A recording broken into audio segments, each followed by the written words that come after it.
The Baviaanskloof Mega Reserve is a 1.2 million acre wilderness area that stretches across the rough terrain of South Africa's Eastern Cape and boasts some of the most untouched and extreme landscapes in the country. This is the third largest protected area in South Africa and is a bucket list getaway spot for 4x4 enthusiasts who travel here from all over the country to tackle the famous 200-kilometer gravel road with all its crazy mountain passes and river crossings, built in the late 1800s by the legendary road engineer Thomas Bain. This single road is the only way through this area, which finds itself protected from both the north and the south by almost impassable mountain ranges. And I've actually made a whole series on my other channel, Matt Dubber, showing the incredible journey through the Baviaanskloof. But in this series, we're going to be doing something totally different. You see, Baviaanskloof literally translates to Valley of Baboons, and is home to an innumerable amount of baboons and monkeys, which are notorious for raiding campsites and destroying everything. And traveling through here in the past, I've always wished I could teach them some manners using the persuasive powers of the air guns and firearms. But I'd always assumed that this was impossible due to the fact that this is a highly protected area. Well, that was all about to change, as a farmer in the one part of the Baviaanskloof that isn't protected, this area right here in the middle, contacted me and invited me to spend a few days camping in a remote, untouched valley and to shoot monkeys, dassies and baboons to my heart's content. Needless to say, I said yes.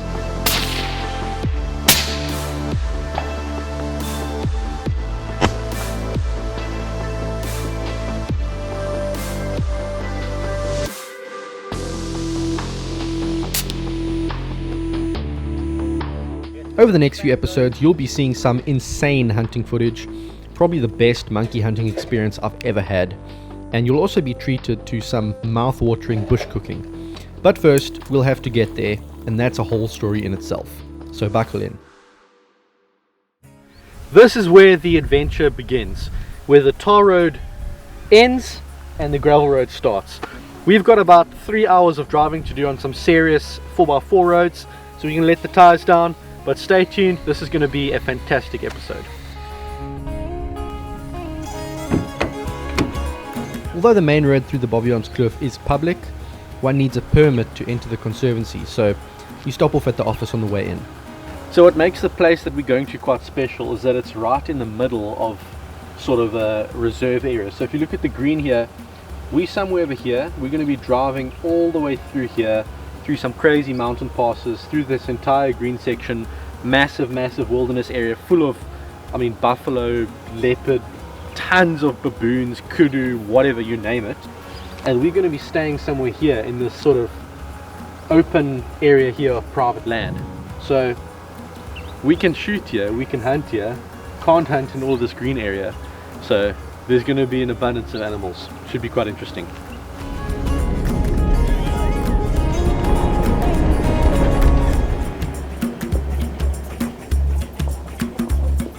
Since I've covered this famous road so well on my other channel, I'm going to resist giving you all the juicy details here, but I am going to show you a brief montage of our journey in today, as these scenes are far too beautiful to leave out.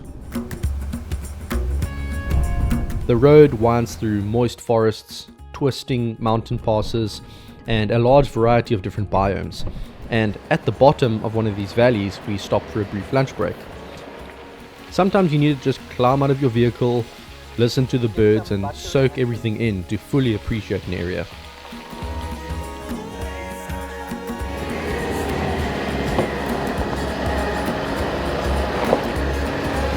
The road continues westward, and I've got to say, I've done this journey so many times before, but it never gets old.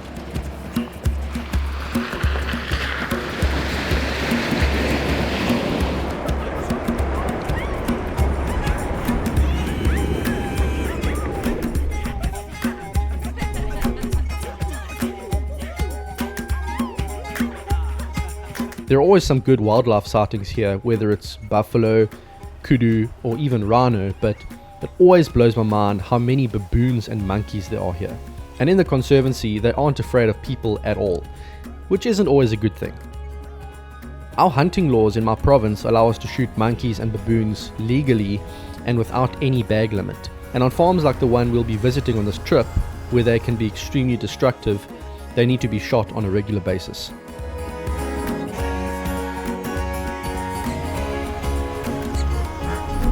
Guys, we are seeing baboons absolutely everywhere. We're seeing other wildlife too, but obviously the baboons and monkeys are what are capturing our attention most. If we see this many baboons tomorrow, we're gonna have a really good time. Unfortunately, over here in the reserve where the baboons are so calm, and we can see we're getting right up to them and filming them from like 10 meters away, we can't shoot them here, which is a pity. I mean, it would have been pretty easy with the air gun even to get some down. It's going to be a lot more challenging tomorrow. They're much wilder there, but with the firearms as well, we've got some good reach. So even if they're sitting a long way off, as long as we see them, we can probably get them down. So really looking forward to that. But priority now is to get to camp set up and maybe do some zeroing with zeroing the rifles, just check everything's on zero, and we'll hit it hard tomorrow.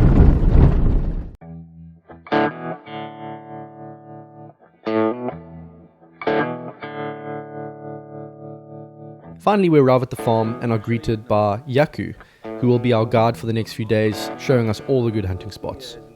I had mentioned to Yaku that Nicole and I were keen to camp somewhere very remote, and he takes me deep into a gorge to find a suitable spot.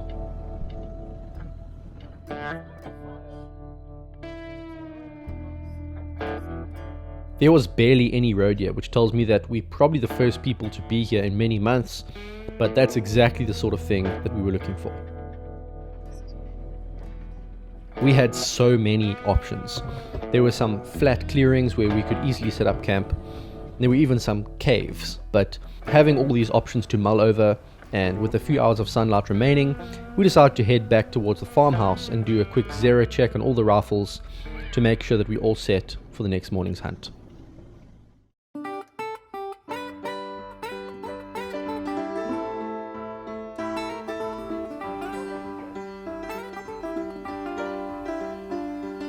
Stop taking those so long. I have to shoot something relatively close just to see, but I'm sure if I miss a gong, I'll see if I'm hitting left or right or what. Yeah. I had brought with a variety of air guns and firearms as usual. I had the 300 WSM, although we hardly used it on this trip. I had the 260 Remington, which would be the preferred option for big baboons.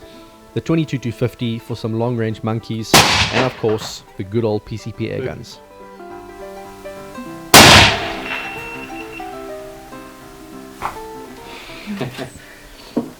SD card error. So there you go, scope cam failure. But you would have heard that. Gong at 750. Took me 2 shots after zeroing, so I'm pretty happy with that. Windage was perfect. Elevation was slightly off, but that's good to know my gun's on. So yeah, so this has the tungsten hammer and everything you can think of.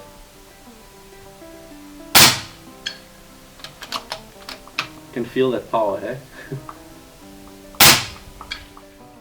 I decided to bring 2 FX impacts, one shooting 40 grain slugs at almost 100 foot-pounds of energy, and the other a far more compact gun launching 26 grain slugs at 1000 feet per second out of a 600mm barrel. A perfect option for stalking monkeys in the thick bush. This is perfect for monkeys, this one. Yes. Happy with all the rifles, we make our way back to camp and prepare to wind down for the evening.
So it looks like we found our campsite for the night. I must say it took a while for us to pick a spot, just because this whole valley is so beautiful. But at the end of the day, with the light fading, we found a nice flat spot here.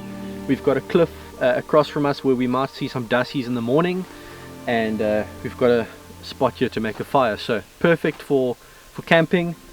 We're going to pop the rooftop tent up, get ready to make a nice fire, and just relax for the rest of the evening. Great to be out in nature again, and I think we're going to have a lot of fun over the next few days.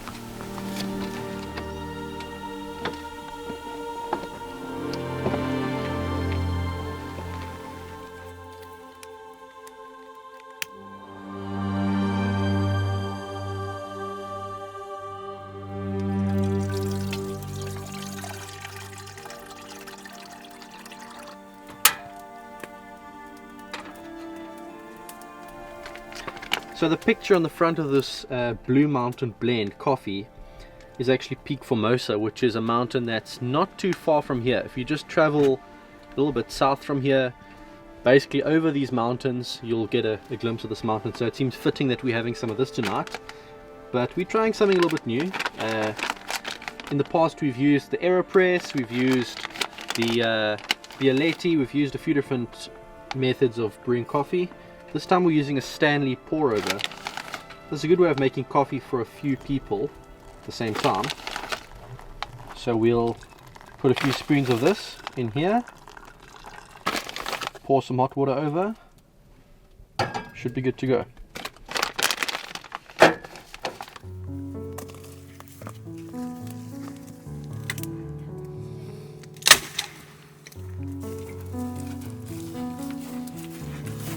What you doing, love?